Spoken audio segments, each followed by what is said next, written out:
Você já imaginou ser abandonada como um móvel velho que ninguém mais quer? Aos 16 anos, quando a maioria das meninas sonha com festas de formatura e primeiro amor, eu fui deixada numa cidadezinha do litoral paulista, com uma cadeira de rodas, uma mochila surrada e o som das ondas como única companhia. O cheiro da maresia ainda me transporta para aquele dia. Janeiro de 1988. O sol inclemente sobre minha pele, o suor escorrendo pelas minhas costas e o ronco do motor do Chevette amarelo da minha madrasta ficando cada vez mais distante. Tenho 82 anos agora, os cabelos completamente brancos e rugas que contam mais histórias do que consigo lembrar. Mas aquela tarde permanece nítida como se tivesse acontecido ontem. O abandono tem esse poder, sabe? Marca a alma como ferro quente. Deixa uma cicatriz que o tempo não consegue apagar por completo. Se vira, Luciana, não dá mais para te carregar. Essas foram as últimas palavras de Marlene antes de me deixar sozinha na calçada da praia, com 50 cruzeiros no bolso e um futuro tão vazio quanto o horizonte à minha frente. Mal sabia eu que aquele momento de desespero seria o início de uma história que mudaria completamente meu destino. Sou Luciana Freitas Mendonça. Nasci em São Paulo, filha de um contador de classe média e uma professora de piano. Tive uma infância normal até os 7 anos, quando a poliomielite chegou sem aviso e levou embora meus sonhos de dançarina junto com os movimentos das minhas pernas.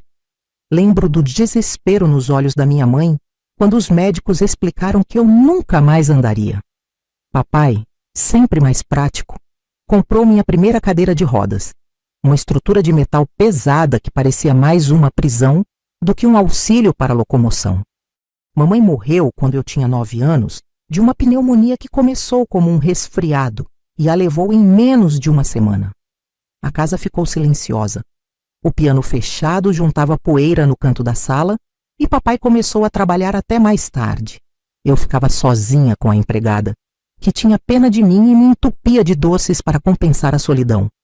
Quando completei 11 anos, papai trouxe Marlene para casa. Esta é minha amiga especial, disse com um sorriso forçado. Eu não sorri de volta.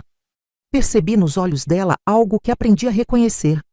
O desconforto de quem não sabe lidar com a deficiência alheia. Ela me tratava como um objeto quebrado, sempre falando mais alto, como se a paralisia das pernas tivesse afetado minha audição. Com o tempo, o casamento deles se oficializou, mas minha relação com Marlene nunca melhorou.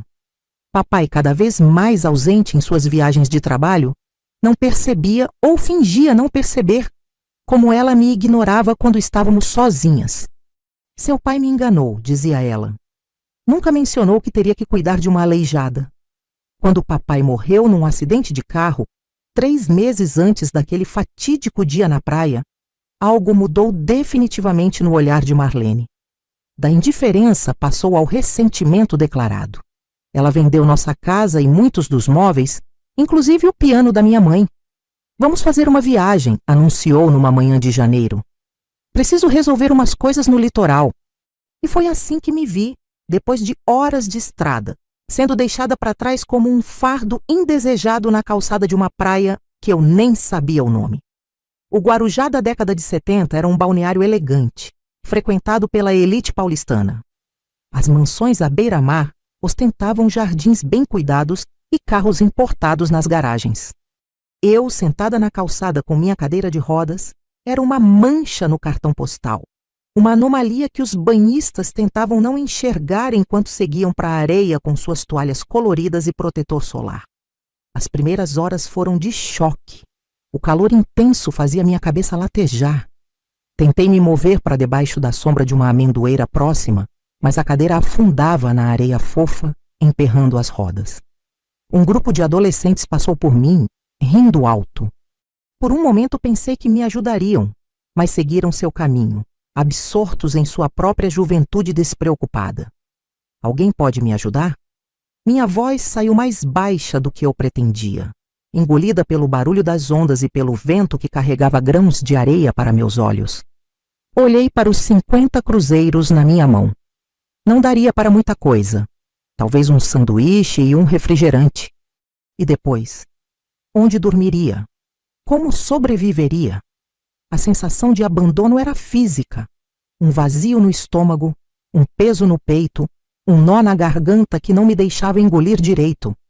Passei a mão pelos cabelos cacheados, tentando organizar as ideias. Precisava de um plano. Eu era jovem, mas não era tola. Tinha terminado o ginásio com boas notas, apesar das dificuldades. Sabia ler, escrever, fazer contas. Talvez conseguisse um emprego como balconista em alguma loja. Mas quem contrataria uma menina de 16 anos em cadeira de rodas? Estava ponderando minhas escassas opções quando o Mercedes prata apareceu, diminuindo a velocidade ao se aproximar. O vidro fumê abaixou, revelando um homem de meia idade, cabelos grisalhos nas têmporas e olhos azuis penetrantes. "Está tudo bem, menina?" A voz era grave, educada, com um sotaque que misturava o interior paulista com algo estrangeiro, que não consegui identificar. Não está", respondi sem energia para mentir. Ele desligou o motor e saiu do carro. Vestia calças de linho claro e uma camisa azul marinho. Aproximou-se com passos calmos, estudando minha situação com olhos atentos. "Meu nome é Henrique Almeida. Posso perguntar o que faz aqui sozinha?" Hesitei. Meu pai sempre me alertou sobre estranhos. Mas o que eu tinha a perder agora? Minha madrasta me deixou aqui e foi embora. Não tenho para onde ir. Ele franziu o senho, visivelmente perturbado com a informação. "Venha comigo. Moro aqui perto. Pode usar o telefone da minha casa para ligar para algum parente." Em qualquer outra circunstância, eu teria recusado. Mas naquele momento, sob aquele sol impiedoso, sem água, sem dinheiro, sem futuro, aceitei sua oferta. Foi a decisão que mudou minha vida para sempre. O que eu não sabia, enquanto o motorista guardava minha cadeira no porta-malas e Henrique me ajudava a sentar no banco de couro macio do Mercedes, era que aquele homem guardava segredos sobre minha família, que redesenhariam completamente minha compreensão sobre quem eu era e de onde vinha. O caminho para a casa de Henrique foi curto, mas cada curva me afastava do mundo que eu conhecia. O carro subiu por uma estrada particular, ladeada por palmeiras imperiais. Conforme avançávamos, uma construção majestosa foi surgindo. Uma mansão em estilo mediterrâneo, com paredes brancas, telhados de terracota e janelas amplas voltadas para o mar. "Chegamos", anunciou enquanto o portão eletrônico se abria automaticamente. Engoli em seco. Aquilo não era uma casa como ele havia descrito, mas uma propriedade que parecia saída de um filme. Jardins impecáveis cercavam a construção de 3 andares. Uma fonte com uma escultura de Netuno jorrava água cristalina no centro da entrada circular. Um mordomo de uniforme surgiu para abrir a porta do carro, enquanto uma senhora de cabelos grisalhos presos em um coque perfeito apareceu na entrada principal. "Quem é essa menina, seu Henrique?" perguntou a mulher, ajeitando o avental impecavelmente branco. "Encontrei-a abandonada na praia, Elsa. Vamos cuidar dela por enquanto. Prepare o quarto azul, por favor." Fui conduzida para dentro da mansão em minha cadeira de rodas, empurrada pelo motorista. O interior era ainda mais impressionante. Piso de mármore italiano, lustres de cristal, obras de arte que reconheci de livros da escola. Havia um piano de cauda Steinway na sala de música e uma escadaria que se curvava elegantemente para o 2º andar. "Você deve estar com fome", disse Henrique. "Elsa vai preparar algo enquanto conversamos um pouco." Fui levada para uma sala de estar com vista para o oceano. Grandes janelas francesas estavam abertas, permitindo que a brisa marinha entrasse, balançando suavemente as cortinas de linho. Henrique me ofereceu água em uma taça de cristal lapidado. Bebi com avidez, percebendo só então o quanto estava desidratada. "Qual é o seu nome?" perguntou, sentando-se em uma poltrona à minha frente. "Luciana Freitas Mendonça", respondi, ainda intimidada pela opulência ao meu redor. Algo mudou em seu olhar. uma centelha de reconhecimento, seguida por uma expressão que não consegui decifrar. Mendonça, de São Paulo. Assenti, confusa com seu súbito interesse. Meu pai era Eduardo Mendonça. Ele faleceu há alguns meses. Henrique ficou imóvel por alguns segundos, como se processasse uma informação crucial. Então, levantou-se abruptamente. Há algo que preciso lhe mostrar. Ele caminhou até um aparador de madeira nobre que sustentava diversas fotografias emolduradas. Pegou uma delas e voltou para onde eu estava. Estendeu-me o porta-retratos de prata. Na fotografia, uma jovem mulher em uma cadeira de rodas segurava um bebê nos braços. Ao seu lado, um homem jovem, inegavelmente uma versão mais jovem de Henrique. A mulher era extraordinariamente parecida comigo, ou melhor, com as fotos que eu tinha visto da minha mãe na juventude. Os mesmos cabelos escuros cacheados, o mesmo formato de rosto, os mesmos olhos grandes e amendoados. Quem é ela? Perguntei, embora uma parte de mim já soubesse a resposta. Esta é Regina Freitas, respondeu Henrique com a voz embargada. A irmã gêmea da sua mãe. O mundo parou. O som das ondas, o tic-tac do relógio de pêndulo no canto da sala, até minha própria respiração. Tudo parecia suspenso naquele segundo de revelação.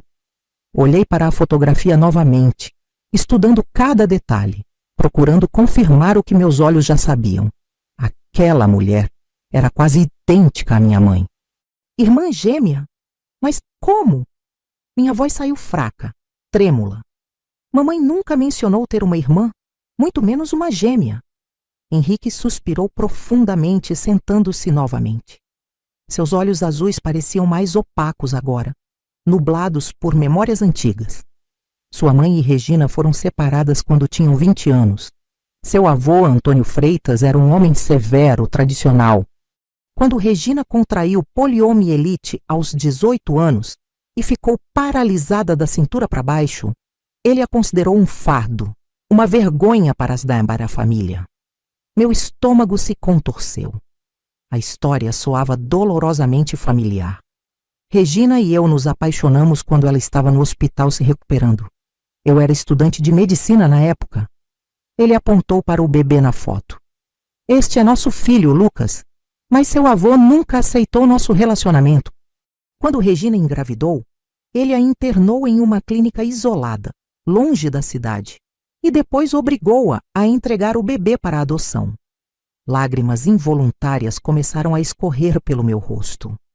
O peso da história, tão próxima e ao mesmo tempo tão distante de mim, era esmagador. E minha mãe? Ela sabia disso tudo? Sua mãe, Renata, foi proibida de ver ou mencionar a irmã. Seu avô a ameaçou de deserdá-la se mantivesse contato com Regina.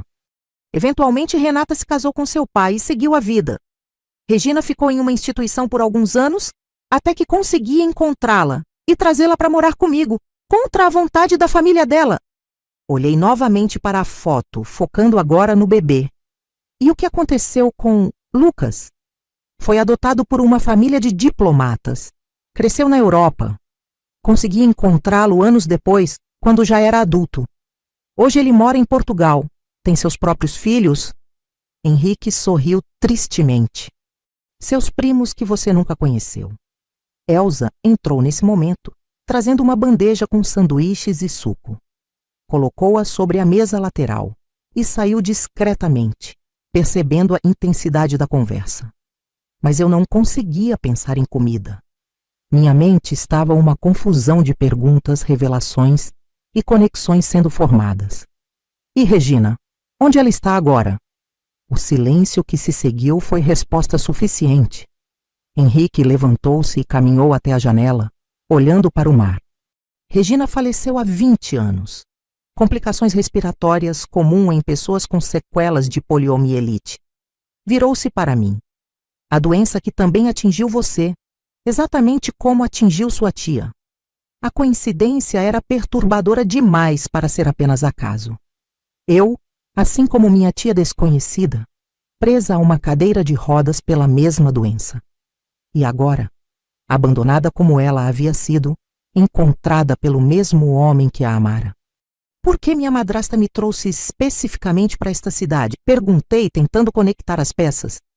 Como ela sabia? Henrique retornou, sentando-se mais próximo de mim agora. Seu pai deve ter mencionado meu nome ou esta cidade em algum momento. Talvez ele soubesse mais do que aparentava sobre a história da sua mãe. Ele pegou minha mão entre as suas, um gesto surpreendentemente paternal. Luciana, acredito que sua madrasta não a abandonou por acaso aqui. Ela a trouxe até mim. Os dias seguintes foram uma montanha-russa emocional. Fiquei hospedada no quarto azul, um aposento espaçoso com vista para o mar, adaptado com barras de apoio no banheiro e espaço suficiente para manobrar minha cadeira. Elsa cuidava de mim com atenção discreta, ajudando-me com roupas novas que Henrique mandara comprar e preparando refeições que faziam minha barriga, acostumada à comida sem graça de Marlene, roncar de antecipação.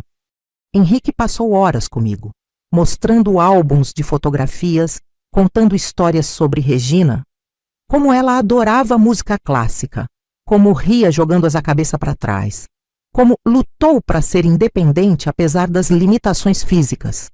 A cada nova revelação, era como se um pedaço do quebra-cabeça da minha própria identidade se encaixasse. Você tem o mesmo talento musical dela, comentou Henrique na terceira noite, após me ouvir tocando algumas notas no piano da sala de música. Regina também tocava. Aprendeu sozinha depois do acidente. No quarto dia, um advogado veio à mansão. Henrique e ele conversaram longamente em seu escritório, enquanto eu folheava livros na biblioteca ampla que ocupava uma ala inteira do segundo andar. Quando terminaram, Henrique me chamou. Estamos entrando com um pedido de tutela temporária, explicou. Como você tem 16 anos, legalmente é menor de idade. Sua madrasta cometeu abandono de incapaz, um crime sério. A menção a Marlene despertou sentimentos contraditórios. Por um lado, o abandono ainda doía como uma ferida aberta. Por outro, se ela não tivesse me deixado naquela praia, eu jamais teria descoberto a verdade sobre minha família. Você quer que ela seja presa? Perguntei-la incerta. Henrique considerou minha pergunta. Quero que ela responda pelo que fez. Mas a decisão final será sua, Luciana. Você é a parte prejudicada. Uma semana após minha chegada, outra visita importante. Uma assistente social veio verificar minhas condições. Inspecionou a casa, conversou comigo em particular, fez perguntas sobre como estava sendo tratada. Respondi com honestidade. Estava sendo bem cuidada, respeitada e, pela primeira vez em muito tempo, ouvida. A notícia da sobrinha cadeirante de Henrique Almeida começou a circular pela comunidade local.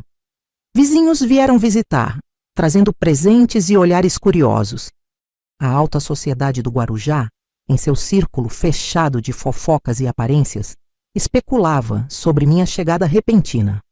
Alguns foram gentis, outros mantiveram distância, como se minha deficiência fosse contagiosa. No final de 2 semanas, Henrique me chamou para uma conversa importante no jardim. Sentamos perto da fonte, onde o som da água criava uma atmosfera tranquila. Recebi notícias sobre sua madrasta, disse ele, sério. A polícia a encontrou em São Paulo. Ela confessou o abandono e abriu mão de qualquer direito sobre você. Assenti, absorvendo a informação sem surpresa. O juiz concedeu minha petição de tutela provisória. Se você concordar, Luciana, gostaria que ficasse aqui comigo permanentemente. Posso providenciar sua matrícula na melhor escola da região, contratar professores particulares para compensar o tempo perdido, dar-lhe o apoio que precisa. Olhei para o mar ao longe, pensando em como minha vida havia sido completamente transformada em questão de dias. De abandonada em uma calçada, a moradora de uma mansão à beira-mar. De uma menina sem futuro a alguém com possibilidades renovadas. Por quê? Perguntei finalmente. Por que está fazendo tudo isso por mim? Henrique sorriu suavemente. Porque quando olho para você, vejo um pouco de Regina. Vejo a chance de fazer agora o que não pude fazer no passado.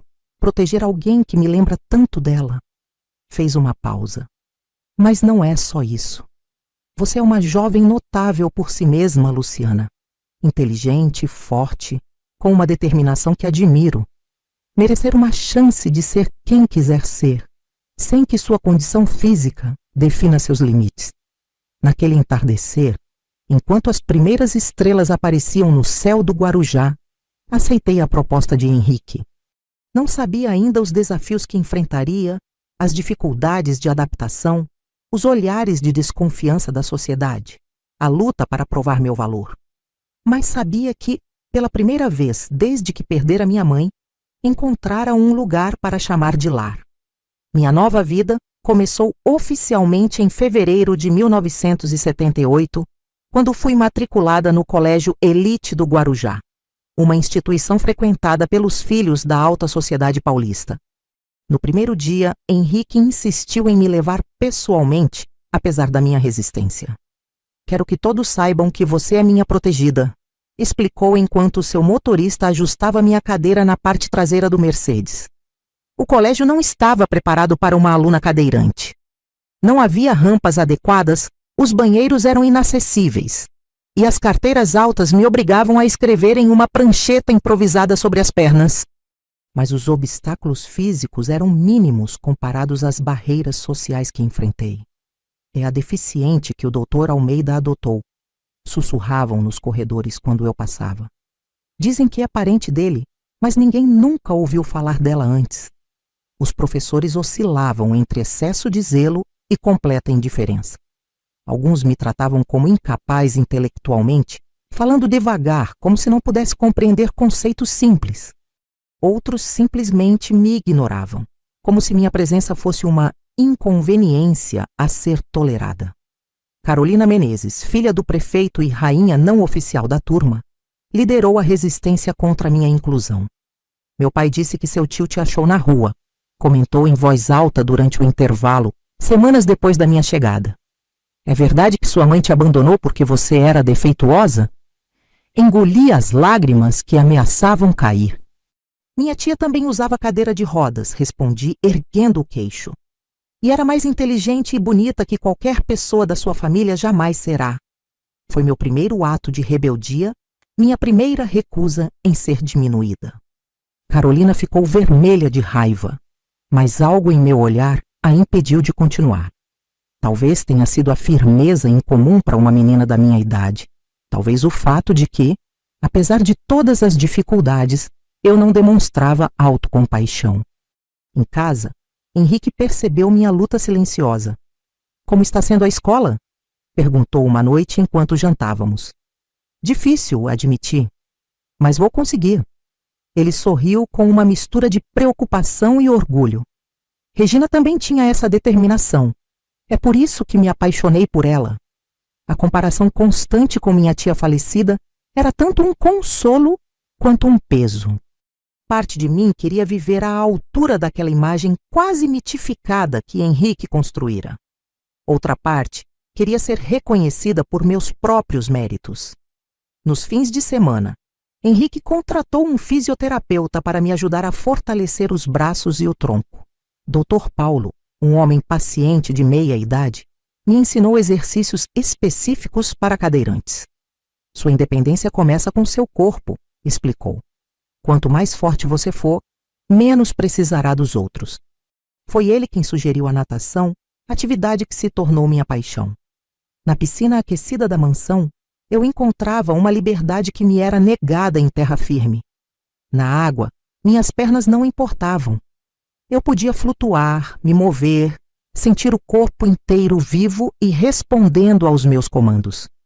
O primeiro semestre no colégio terminou com notas medianas, um resultado decepcionante para quem sempre tinha sido aluna exemplar.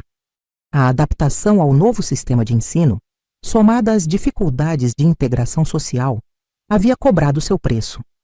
Henrique não demonstrou desapontamento, mas percebi que esperava mais de mim. Talvez eu precise de um professor particular. Sugeri durante as férias de julho, determinada a melhorar. Henrique concordou imediatamente, contratando um tutor para matemática e outro para ciências. Minhas maiores dificuldades. Com a casa mais vazia durante o recesso escolar, transformei a biblioteca em meu quartel-general de estudos. Acordava cedo, passava na manhã com os tutores, à tarde na piscina para exercícios e à noite revisando o conteúdo. Quando as aulas recomeçaram em agosto, prometi a mim mesma que as coisas seriam diferentes. Levantei a mão em todas as aulas, respondi a perguntas que ninguém sabia, entreguei trabalhos impecáveis. Minha determinação incomodou alguns professores, que não esperavam tanto empenho de A Menina da Cadeira. Foi durante uma aula de literatura que enfrentei meu primeiro grande fracasso público. A professora Cecília propôs um sarau de poesia para o final do mês, onde cada aluno deveria declamar um poema de autor brasileiro. Escolhi Vou-me embora para a Pazárgada, de Manuel Bandeira, memorizei cada verso, pratiquei a entonação diante do espelho por horas. No dia da apresentação, vesti meu melhor conjunto, uma saia azul marinho e blusa branca que Elsa ajudara a escolher. Henrique mandou o cabeleireiro da mansão arrumar meus cabelos em um coque elegante. Eu estava confiante, pronta para mostrar que minha voz e minha mente eram tão válidas quanto as de qualquer outro estudante. Quando chegou minha vez, o professor de educação física me ajudou a subir na pequena plataforma improvisada como palco. Posicionei minha cadeira, olhei para a plateia de alunos e pais e comecei a recitar. Os primeiros versos saíram firmes, claros. Então, no meio da terceira estrofe, um grupo de meninos do último ano começou a imitar o movimento de rodas com as mãos, rindo discretamente. Minha voz falhou. As palavras fugiram da minha mente.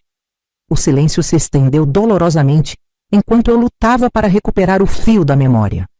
A professora tentou me ajudar, sussurrando o próximo verso, mas era tarde demais.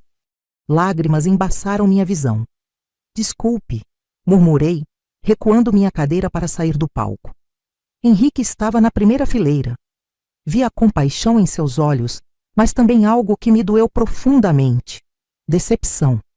Ele, que sempre falava da força de Regina, de como ela enfrentara o preconceito com dignidade, agora testemunhava minha fragilidade. No caminho de volta para casa, nenhum de nós falou sobre o incidente. Só quando chegamos à mansão, ele quebrou o silêncio. Sabe por que amei sua tia? Perguntou, enquanto observávamos o mar da varanda. Não foi apesar da cadeira de rodas, mas por causa da pessoa que ela se tornou por causa dela. A adversidade revela nosso verdadeiro caráter, Luciana. Eu falhei hoje, admiti, enxugando uma lágrima teimosa. Não, ele corrigiu suavemente. Você apenas não terminou. Há uma diferença fundamental aí. Na manhã seguinte, encontrei sobre minha escrivaninha uma máquina de escrever antiga, acompanhada de um bilhete. As palavras são suas asas. Use-as para voar acima de qualquer limitação. H. O segundo ano da minha nova vida trouxe mudanças significativas. Com a ajuda financeira e a influência de Henrique, o colégio instalou rampas de acesso, adaptou um banheiro e me forneceu uma mesa especial para acomodar minha cadeira.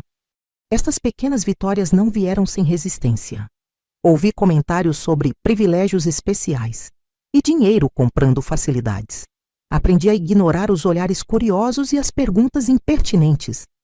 Meu refúgio era a biblioteca e o jornal da escola, onde comecei a escrever pequenos artigos sobre acessibilidade e inclusão. A máquina de escrever que Henrique me dera tornou-se minha companheira inseparável. As palavras fluíam dos meus dedos com uma liberdade que meu corpo não conhecia. Em casa, Henrique incentivava minhas ambições nascentes. Regina sempre quis ser jornalista, comentou certa vez, folheando uma edição do jornal escolar com meu artigo sobre a importância de calçadas adaptadas. Vejo o mesmo talento em você para contar histórias que importam. Minha relação com Elsa também evoluiu. Inicialmente formal, a governanta agora me tratava quase como uma neta. Foi ela quem me ensinou a cozinhar, adaptando utensílios para que eu pudesse alcançá-los da cadeira, e me contou histórias do passado da mansão. O senhor Henrique nunca foi o mesmo depois que Dona Regina partiu, confessou uma tarde enquanto preparávamos bolinhos de chuva. Ficou mais fechado, mais solitário, até você chegar. Em outubro de 1979, um evento inesperado abalou nossa rotina.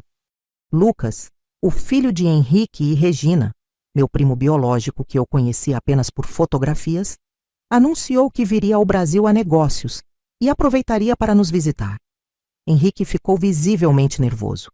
Mandou polir toda a prataria, redecorar o quarto de hóspedes, contratar um chefe renomado para a semana da visita. Ele vem com a esposa, Diana. São pessoas sofisticadas, acostumadas com o melhor da Europa, explicou, como se tentasse justificar o exagero. Percebi que havia muito mais em jogo do que uma simples visita familiar. Henrique buscava a aprovação, queria mostrar ao filho, que não pôde criar, que tinha feito algo significativo ao me acolher. Quando Lucas finalmente chegou, a semelhança com Henrique me impressionou. Os mesmos olhos azuis penetrantes, o mesmo porte elegante. Diana, sua esposa inglesa, era uma mulher reservada, mas gentil. Ambos me trataram com curiosidade cordial. "Então você é a famosa Luciana", disse Lucas durante o jantar elaborado de boas-vindas. "Papai fala muito de você em suas cartas." A tensão era palpável. Duas famílias artificialmente unidas pelo destino. Henrique, que perdera a chance de criar o filho. Lucas, que crescera sem conhecer os pais biológicos. Eu, a sobrinha neta de Regina, que agora ocupava um espaço na vida de ambos. Foi durante um passeio pela praia, 2 dias depois, que Lucas revelou seus verdadeiros sentimentos. "Você sabe que ele está tentando compensar, não é?" comentou enquanto caminhava ao lado da minha cadeira adaptada para a areia. "O que não pôde fazer por mim e por minha mãe, agora faz por você." Suas palavras me atingiram como um tapa. "Acha que sou um projeto de caridade?" Lucas parou, considerando suas próximas palavras. "Acho que você é uma segunda chance para ele. E espero sinceramente que isso seja bom para ambos." Antes de partir, após uma semana tensa de convivência forçada, Lucas me entregou um pacote. "Eram de minha mãe", explicou. "Achei que você deveria tê-los." Dentro da caixa, encontrei diários, dezenas deles, escritos pela mão de Regina durante anos. Sua vida, seus pensamentos, seus sonhos e frustrações, registrados em caligrafia delicada. Um tesouro inestimável que se tornaria meu guia nos anos seguintes. Os diários de Regina se tornaram minha obsessão. Li cada página, cada palavra, absorvendo a vida da tia que nunca conheci. Através de suas palavras, descobri uma mulher complexa, inteligente, ambiciosa, frequentemente amarga com as circunstâncias que a limitavam, mas sempre determinada a viver intensamente. "Hoje a cadeira parece mais pesada", ela escreveu em uma entrada de 1960. "Não pelo metal, mas pelo que representa. Um lembrete constante do que não posso fazer, de onde não posso ir, de quem não posso ser. Mas então olho para o céu tão vasto, tão livre, e lembro que minha mente pode voar, mesmo quando minhas pernas não podem me levar." Quanto mais lia, mais percebia que Regina havia enfrentado os mesmos demônios que agora me atormentavam. A frustração com a dependência física, a raiva contra um mundo projetado para excluir pessoas como nós, a determinação de provar valor além da deficiência. Em 1980, quando completei 18 anos, Henrique organizou uma festa suntuosa. A alta sociedade do Guarujá compareceu em peso, alguns por genuína consideração, muitos por curiosidade ou obrigação social. Durante a celebração, Henrique me chamou ao centro do salão. "Luciana não é apenas minha protegida", anunciou para todos os convidados. "A partir de hoje, é oficialmente minha filha por adoção." Houve aplausos educados, taças erguidas em brinde, mas também murmúrios questionando os verdadeiros motivos por trás da decisão. Percebi olhares de desconfiança, especialmente de famílias com filhos em idade de casar, como se eu tivesse me tornado uma herdeira por estratégia, não por afeto. Carolina Menezes, minha antiga algoz do colégio, agora uma universitária presunçosa, passou por mim sussurrando: "Da calçada para a mansão. Que sorte você teve com sua deficiência." Seu comentário cruel plantou uma semente de insegurança. Seria verdade? Henrique só me acolhera por causa da cadeira de rodas, por eu ser um reflexo físico de seu amor perdido? A dúvida corroeu nossa relação nos meses seguintes. Henrique percebeu meu distanciamento, mas não entendeu sua causa. Quando finalmente confrontei-o sobre o assunto durante um jantar, sua expressão de mágoa foi resposta suficiente. É isso que você pensa de mim, Luciana? Que a adotei por pena ou pior, como substituta de Regina? Você me compara com ela o tempo todo, argumentei. Diz que tenho o mesmo talento, a mesma determinação, até os mesmos gestos.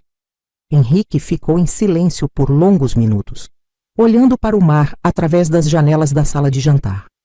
Quando Regina morreu, uma parte de mim morreu com ela, disse finalmente. Por 20 anos, vivi como uma casca vazia, sem propósito além de administrar meus negócios e preservar suas memórias. Então você apareceu.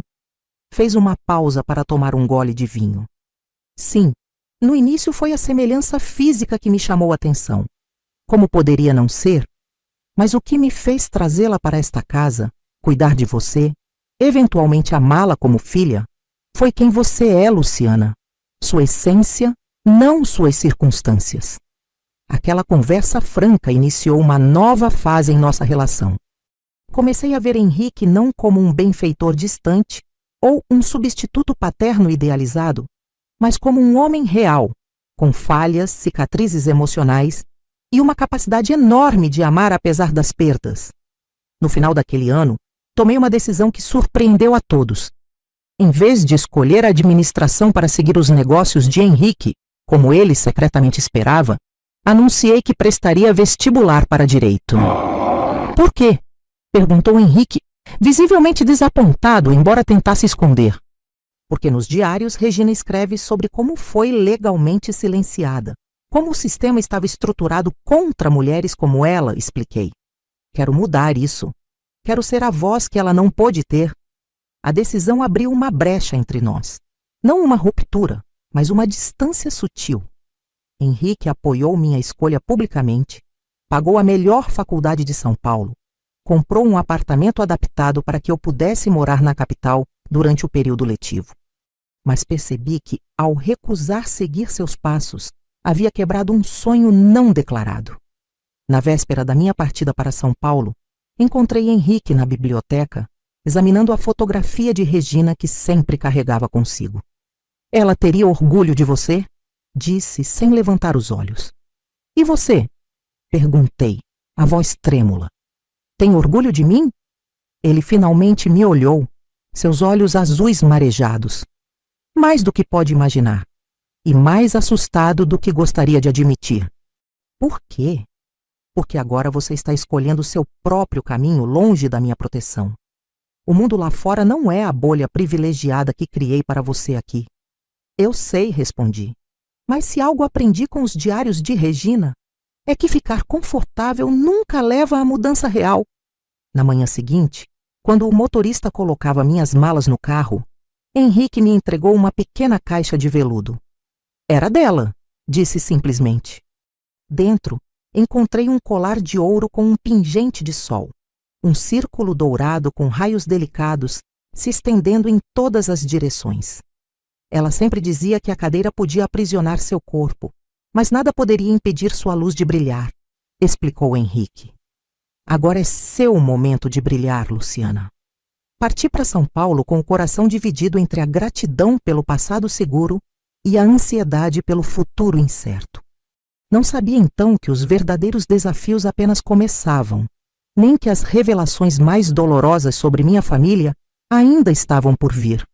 Agora vou continuar com o roteiro, seguindo para as partes 4 e 5. Devo manter o estilo da narrativa em primeira pessoa, continuando a história da protagonista Luciana, que agora está indo para São Paulo para estudar direito após ser adotada por Henrique, o homem que amou sua tia Regina. Parte 4 será o clímax emocional, dividido em 3 subpartes, e parte 5 será as reflexões e conclusão, dividida em 2 subpartes. Vou manter a qualidade da narrativa, garantindo que cada subparte tenha aproximadamente o número de palavras especificado. São Paulo me recebeu com sua habitual indiferença. Na Faculdade de Direito do Largo São Francisco, eu era apenas mais uma caloura, com a diferença de que me locomovia sobre rodas. O prédio histórico, com suas escadarias imponentes e corredores estreitos, parecia determinado a me lembrar diariamente que não havia sido projetado para pessoas como eu. Os primeiros meses foram um teste constante de resistência. Acordava 2 horas antes das aulas para garantir que chegaria a tempo, considerando os obstáculos do transporte público. Frequentemente, precisava ser carregada por desconhecidos para subir degraus ou entrar em ônibus sem acessibilidade. Cada dia era uma pequena batalha contra a cidade, que parecia conspirar contra minha independência tão duramente conquistada. Não sei se consigo, confessei a Henrique pelo telefone, após um dia particularmente difícil em que fiquei presa na chuva porque nenhum táxi quis parar para uma cadeirante. Regina também pensou em desistir no primeiro ano de faculdade, respondeu ele. Mas ela costumava dizer que desistir é um luxo que pessoas como vocês não podem se dar. Aquelas palavras, embora bem intencionadas, plantaram uma semente de rebeldia. Eu estava cansada de ser comparada à minha tia, cansada de carregar não apenas o peso da minha própria luta, mas também o legado não cumprido dela. Foi nesse estado de espírito que conheci Marcelo Ribeiro, um professor assistente de Direito Constitucional que não tinha o hábito de facilitar as coisas para mim. Enquanto outros professores me tratavam com condescendência mal disfarçada, ele exigia de mim o mesmo rigor intelectual que cobrava dos demais alunos. Senhorita Mendonça, chamou-me durante um debate acalorado sobre direitos fundamentais. Sua deficiência não é licença para argumentos deficientes. Reformule seu raciocínio. A turma inteira ficou em silêncio, aguardando minha reação. Engoli o orgulho ferido e refiz minha argumentação, desta vez com maior precisão. Quando terminei, vi um quase imperceptível aceno de aprovação em seu rosto austero. No final daquela aula, ele me pediu para ficar. Você tem potencial, disse, ajustando os óculos de armação grossa. Mas está desperdiçando energia tentando provar que merece estar aqui. Canalize essa força para o que realmente importa. E o que seria isso, professor? Mudar o sistema por dentro, não ser a exceção, mas criar a regra. Foi o início de uma mentoria que transformaria minha trajetória acadêmica. Marcelo me indicou para o Núcleo de Direitos Humanos da faculdade, onde comecei a trabalhar com casos reais de discriminação e falta de acessibilidade. Aos poucos, meus objetivos se expandiram além da advocacia tradicional. Eu queria mudar legislações, criar precedentes, abrir caminhos. Em 1983, no 3º ano da faculdade, encontrei um anúncio no jornal que mudaria tudo. O Ministério Público estava investigando denúncias contra uma rede de instituições para pessoas com deficiência, incluindo a clínica onde minha tia Regina havia sido internada décadas antes. Recortei a notícia e liguei imediatamente para Henrique. Preciso dos registros completos de onde Regina ficou internada. Falei sem preâmbulos. Um longo silêncio precedeu sua resposta. Por quê? Porque há uma investigação em andamento. Abusos, negligência, possíveis mortes por maus tratos. As mesmas instituições onde seu filho foi tirado dela. Luciana, isso foi há mais de 40 anos. Revirar esse passado não trará nada de bom. Sua resistência apenas aumentou minha determinação. Não é só pelo passado, Henrique. Algumas dessas clínicas ainda funcionam. Pessoas como eu, como Regina, continuam sendo enviadas para lá, escondidas da sociedade como vergonhas familiares. Você não entende o que está pedindo. Sua voz soou mais grave. Há coisas sobre Regina, sobre aquela época, que nunca contei. Aquela hesitação acendeu um alerta. O que Henrique estaria escondendo? Que segredos ainda pairavam sobre a história da minha família? Estou indo para o Guarujá neste final de semana, eu anunciei. Precisamos conversar pessoalmente. A viagem de São Paulo para o litoral nunca pareceu tão longa. Quando finalmente cheguei à mansão, encontrei Henrique envelhecido, como se aqueles 3 anos de distância tivessem cobrado décadas. Elsa me avisou baixinho que ele não andava dormindo bem, preocupado com problemas nos negócios e com minha obsessão por justiça, como ele chamava. No jantar, evitamos o assunto principal, conversando sobre amenidades, meus estudos, os negócios dele, as novidades da cidade. Foi apenas quando nos retiramos para a biblioteca, nosso tradicional local de conversas importantes, que Henrique finalmente suspirou e abriu uma gaveta trancada de sua escrivaninha. O que vou lhe mostrar nunca foi visto por ninguém, além de mim e do advogado que contratei na época, disse, retirando uma pasta amarelada pelo tempo. Nem mesmo nos diários de Regina você encontrará isso. Ela nunca soube toda a verdade. Meu coração acelerou enquanto ele colocava os documentos à minha frente. A pasta continha relatórios médicos, cartas oficiais e um acordo de confidencialidade assinado por Antônio Freitas, meu avô, e pela direção da Clínica Santa Eulália. O que é isso? Perguntei, embora um pressentimento sombrio já se formasse em minha mente. A verdadeira razão pela qual Regina foi internada, respondeu Henrique, a voz quase um sussurro. E por que seu avô fez de tudo para apagar a existência dela da história familiar? Os documentos contavam uma história muito diferente daquela que eu conhecia. Regina não foi internada apenas por estar grávida fora do casamento, nem apenas por sua deficiência física. Havia um terceiro elemento, mantido em sigilo absoluto por décadas. Meu avô havia descoberto que Henrique, então um jovem médico residente, era filho de Isaac Almeida, um influente empresário judeu que havia sido rival comercial de Antônio Freitas anos antes. Seu avô era um homem de visões ultraconservadoras, explicou Henrique, enquanto eu lia os documentos com mãos trêmulas. Para ele, Regina havia cometido a tríplice transgressão: engravidar sem casar, de um homem judeu, e ainda por cima ser uma aleijada, como ele a chamava em suas cartas. Uma fotocópia de um telegrama enviado por Antônio à direção da clínica deixava suas intenções claras. Mantenham-na isolada até o parto. A criança deve ser entregue para adoção imediatamente. Nenhum contato com a família Almeida. Assinatura de todos os documentos necessários já providenciada. Ele falsificou a assinatura dela? Perguntei horrorizada. Henrique assentiu gravemente. Regina nunca consentiu com a adoção de Lucas. Quando recuperou a consciência após o parto, disseram-lhe que o bebê havia nascido morto. A monstruosidade daquela mentira me atingiu como um golpe físico. Por um momento não consegui respirar. Os pontos começavam a se conectar, formando um quadro muito mais sombrio do que eu imaginava. E minha mãe? Ela sabia disso tudo? Henrique hesitou, claramente desconfortável. Sua mãe, Renata, era a filha favorita, aquela que seguia todas as regras, que nunca deu problemas. Quando Regina ficou grávida, Antônio já havia arranjado um casamento para Renata com um sócio de negócios, seu pai. Está dizendo que meu pai e minha mãe foram unidos em um casamento arranjado? Não exatamente arranjado, mas fortemente incentivado como uma aliança familiar. Eduardo era um contador promissor, de boa família, e Antônio queria mantê-lo próximo aos negócios. Um documento particularmente perturbador chamou minha atenção. Um relatório médico datado de 3 meses após o nascimento de Lucas, onde o médico responsável pela clínica recomendava a esterilização compulsória da paciente como medida preventiva devido à sua condição hereditária desfavorável. Eles a esterilizaram sem consentimento? Minha voz saiu estrangulada. Sim. Henrique cobriu o rosto com as mãos, como se não suportasse reviver aquela memória.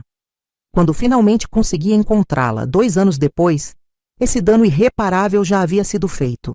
Regina nunca mais poderia ter filhos.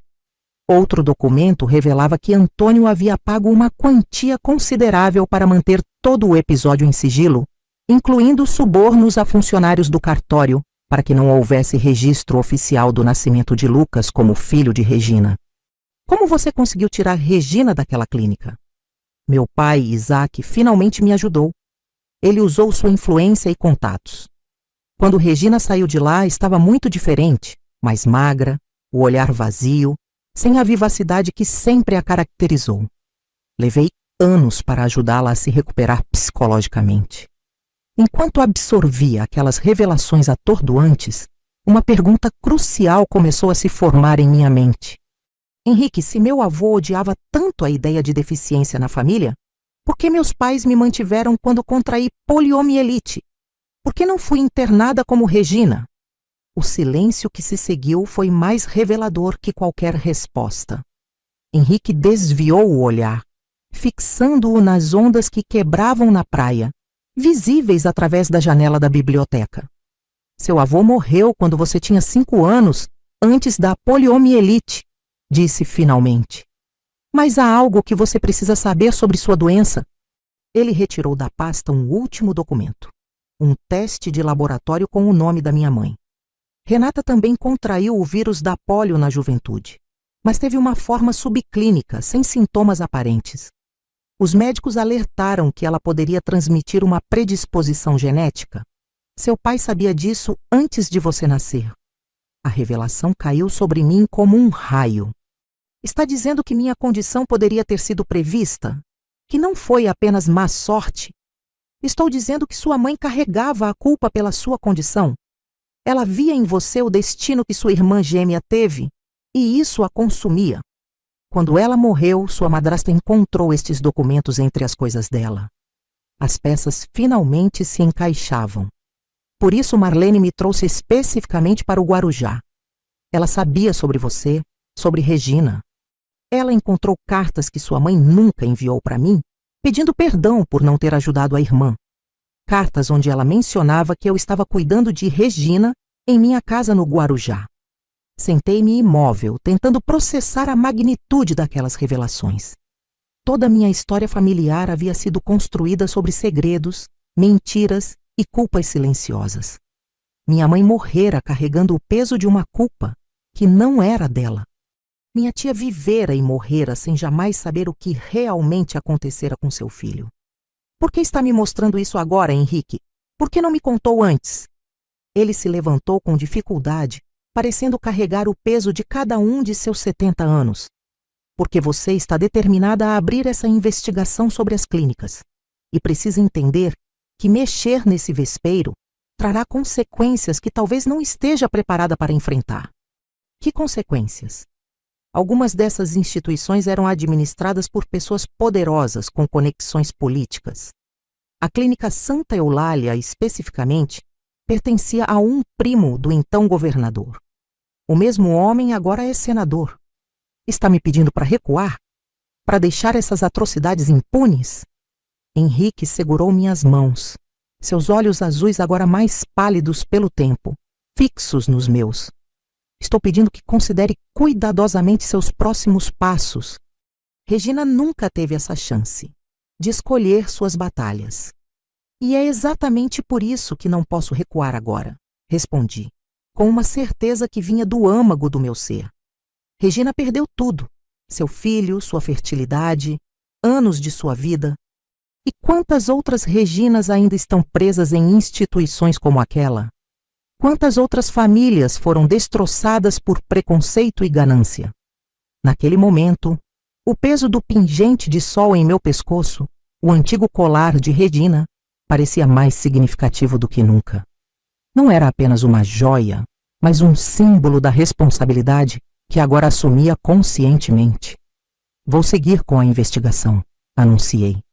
Não apenas pelo passado, mas pelo futuro que queremos construir. Henrique fechou os olhos por um longo momento.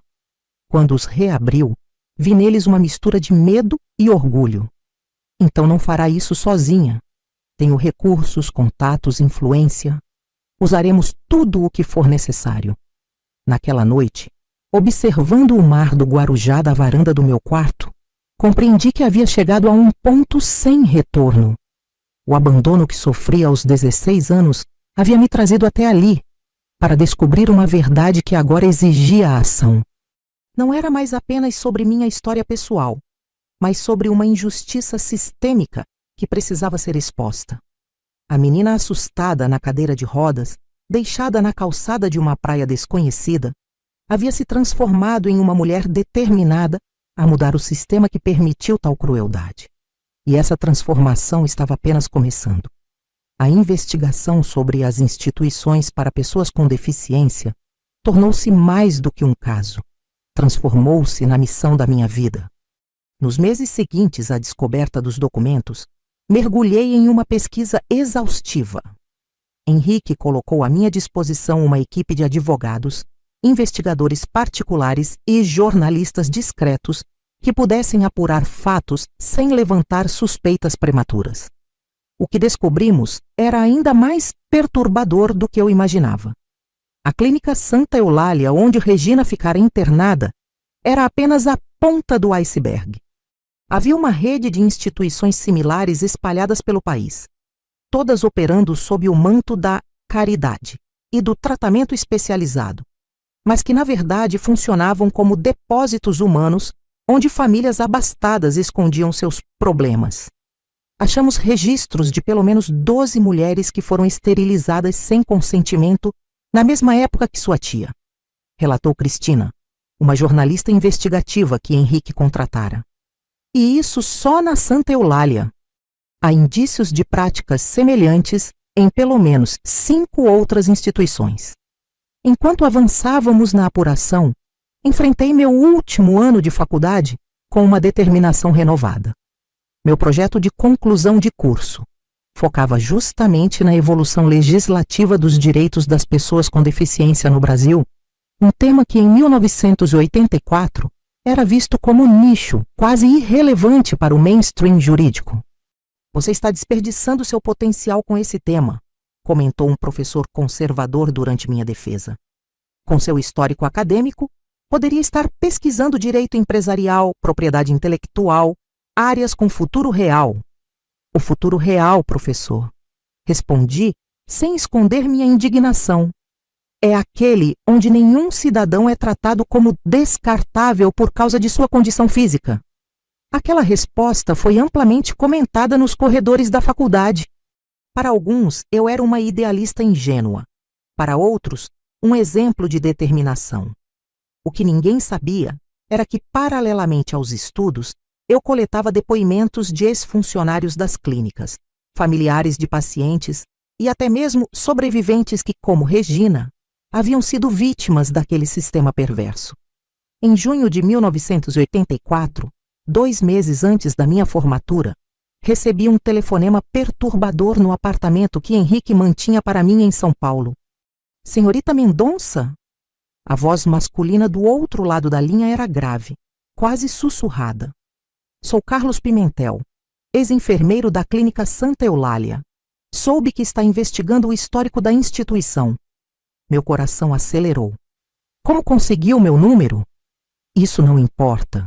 O que importa é que tenho informações que podem interessar a você. Sobre sua tia, Regina Freitas. Marcar um encontro com um estranho que sabia detalhes sobre minha investigação era arriscado, mas não podia perder a oportunidade. Escolhi um café movimentado no centro da cidade, garantindo que estaria em um local público. Carlos Pimentel era um homem de seus 60 anos, cabelos completamente brancos, olhos pequenos e inquietos, que pareciam constantemente verificar se alguém nos observava. Trabalhei na Santa Eulália por 12 anos, explicou depois dos cumprimentos tensos. Saí em 1975, quando não aguentava mais o que via acontecer lá. E o que acontecia exatamente?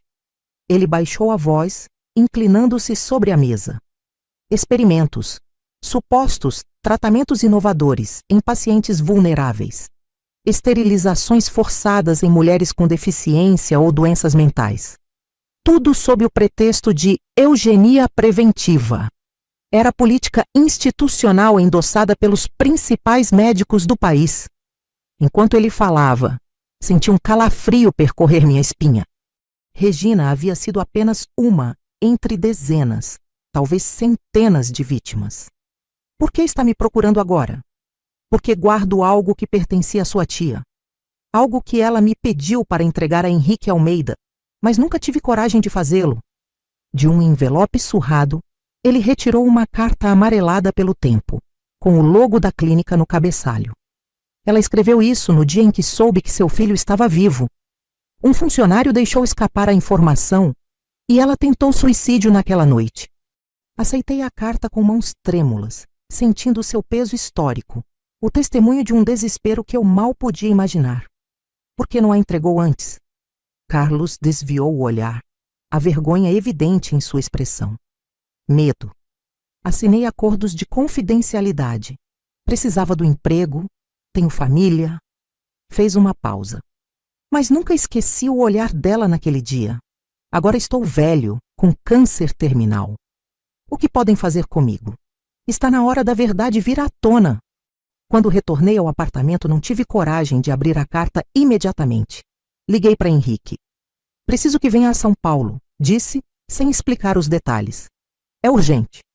Ele chegou no dia seguinte, parecendo envelhecido e cansado. Quando lhe mostrei a carta, seu rosto empalideceu. Tem certeza que quer fazer isso, Henrique? Podemos simplesmente deixar o passado no passado. Ele estendeu a mão, decidido. Se são as últimas palavras de Regina para mim, preciso conhecê-las. Juntos abrimos o envelope. A caligrafia de Regina, que eu conhecia bem dos diários, estava trêmula, quase ilegível em alguns trechos. Henrique, se esta carta chegar a você, saiba que descobri a verdade sobre nosso filho. Ele não morreu como me fizeram acreditar. Foi tirado de mim, vendido como mercadoria em um acordo entre meu pai e esta instituição maldita. Tentei fugir ontem à noite, mas fui capturada. Como castigo, o Dr. Mendes disse que vão me transferir para a ala psiquiátrica. Sei o que isso significa. Lobotomia. Eletrochoques. Não terei mente para lembrar nem mesmo seu nome quando terminarem comigo. Encontre nosso filho, Henrique. Diga a ele que sua mãe o amou até o último momento de lucidez. Diga a ele que lutei, mas não fui forte o bastante. E um dia, se puder, exponha este lugar pelo que realmente é. Um abatedouro de sonhos disfarçado de hospital. Sempre sua, Regina. Henrique leu a carta 3 vezes, as lágrimas escorrendo livremente por seu rosto envelhecido. Quando finalmente falou, sua voz tinha uma resolução que eu jamais havia presenciado. Vamos destruí-los, Luciana. Todos eles. Cada instituição, cada médico, cada político que permitiu que isso acontecesse. Não importa quanto tempo leve, quanto custe. Regina terá justiça. Naquela noite, em meu apartamento em São Paulo, firmamos um pacto silencioso. A carta de Regina seria a primeira peça de um dossiê completo que montaríamos sobre aquela rede de abusos institucionalizados. Minha formatura em Direito, que aconteceria semanas depois, não seria o fim da minha educação, mas o início da minha verdadeira missão. A menina abandonada pela madrasta numa praia do Guarujá havia encontrado não apenas um novo lar e uma nova família, mas seu propósito definitivo. E nada, nem mesmo as ameaças veladas que começamos a receber nos meses seguintes, me afastaria desse caminho. Hoje, sentada na varanda da mansão do Guarujá com meus 82 anos completos, observo o mesmo mar que testemunhou meu abandono décadas atrás. O tempo suavizou alguns contornos daquela história, mas intensificou outros. O vento marinho ainda traz consigo ecos do passado, sussurros de uma jornada que começou com desespero e culminou em transformação. A investigação sobre as instituições para pessoas com deficiência durou quase uma década. Enfrentamos resistências poderosas, ameaças, processos judiciais e uma campanha sistemática de descrédito. O senador que tinha ligações com a Clínica Santa Eulália usou toda a sua influência para tentar nos silenciar. Houve momentos em que cheguei a temer pela minha vida e pela segurança de Henrique. Vivemos em um país onde a memória é curta e o perdão é seletivo, dizia Marcelo, meu antigo professor que se tornara parceiro na causa. Eles estão contando com o esquecimento público, mas nos recusamos a esquecer. Em 1987, conseguimos publicar a primeira série de reportagens detalhando os abusos nas clínicas. A repercussão inicial foi limitada Estávamos no meio da transição democrática e o país tinha outros focos. Porém, lentamente, outros sobreviventes começaram a se manifestar. Ex-pacientes, familiares, até mesmo médicos arrependidos trouxeram seus testemunhos. Em 1989, quando a nova Constituição já estava em vigor, apresentamos um dossiê completo ao Ministério Público. O processo judicial que se seguiu foi longo e doloroso. Testemunhei inúmeras vezes, expondo não apenas a história de Regina, mas conectando-a a um padrão mais amplo de violação sistêmica de direitos. Henrique não viveu para ver o desfecho final. Em 1992, aos 82 anos, partiu serenamente durante o sono. Em seu testamento, além de me deixar sua fortuna e propriedades, havia uma carta explicando por que nunca se casou após Regina. Algumas pessoas atravessam nossas vidas como meteoros, breves, intensas, inesquecíveis. Regina foi meu meteoro. Você, Luciana, foi meu sol constante, iluminando minha velhice com propósito e alegria. Sua morte foi um golpe devastador, mas também um lembrete da finitude da vida e da urgência da nossa missão. Redirecionei parte significativa da herança para a recém-fundada Associação Aurora, batizada em homenagem ao segundo nome de Regina, dedicada a promover os direitos das pessoas com deficiência e a preservar a memória dos abusos institucionais para que jamais se repetissem. Em 1995, finalmente, conseguimos uma vitória histórica: a condenação oficial do Estado brasileiro por omissão e conivência com as práticas da Clínica Santa Eulália e instituições similares. A decisão judicial reconheceu formalmente os abusos como violação sistemática de direitos humanos e estabeleceu precedentes importantes para futuras legislações sobre o tema. Não foi uma vitória completa. Muitos dos responsáveis diretos já haviam falecido. Outros escaparam por prescrição ou tecnicidades legais. Mas o reconhecimento público da verdade teve um valor inestimável para os sobreviventes e suas famílias. Lucas, meu primo biológico, participou ativamente da fase final do processo. Quando soube toda a verdade sobre o destino de sua mãe biológica, transformou sua dor em ativismo internacional.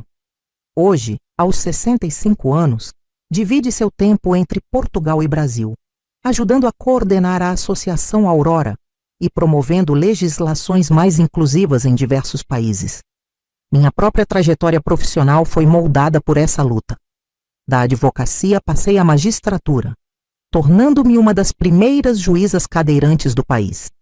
Cada sentença que proferi ao longo de 30 anos de carreira carregava a consciência aguda de como o sistema judicial pode tanto perpetuar quanto combater injustiças históricas. Não construí uma família tradicional.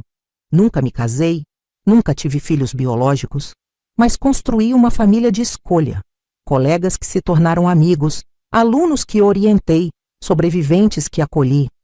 E houve Paulo, um jornalista que cobriu o caso da Clínica Santa Eulália e permaneceu ao meu lado por quase 20 anos, até seu falecimento precoce em 2002. Não oficializamos nossa união, mas compartilhamos uma vida de companheirismo e propósito comum.